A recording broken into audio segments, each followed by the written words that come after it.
वो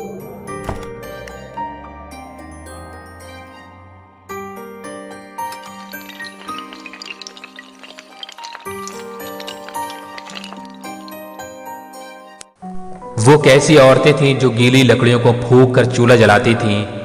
जो सिल पर सुर्ख मिर्च पीस कर सालन पकाती थीं, सुबह से शाम तक मसरूफ लेकिन मुस्कुराती थीं, भरी दोपहरी में सर अपना ढककर मिलने आती थीं, जो पंखे हाथ से झलती थीं और बस पान खाती थीं, जो दरवाजे पर रुककर देर तक रस्में निभाती थीं, पलंगों पर नफासत से चादर बिछाती थीं, बसत इसरार मेहमानों को सिरहाने बिठाती थीं, अगर गर्मी ज्यादा हो तो रूह-अफ़ज़ा पिलाती थीं, जो अपनी बेटियों को स्वेटर बनना सिखाती थीं, जो कलमे काढ़ कर लकड़ी के फिरोमे में सजाती थीं, दुआएं फूंक कर बच्चों को बिस्तर पर सुलाती थीं, अपनी जानवाजें मोड़ कर तकिया लगाती थीं, कोई साइल जो दस्तक दे उसे खाना खिलाती थीं, पड़ोसन मांग ले कुछ तो बाखुशी देती दिलाती थीं,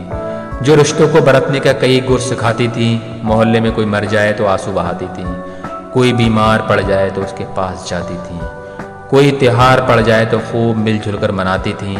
वो क्या दिन थे, किसी भी दोस्त के घर हम जाते थे तो उसकी माँ जो उसे देती वो हमको भी खिलाती थीं। मोहल्ले में किसी के घर अगर शादी की महफिल हो तो उसके घर के मेहमानों को अपने घर सुलाती थीं।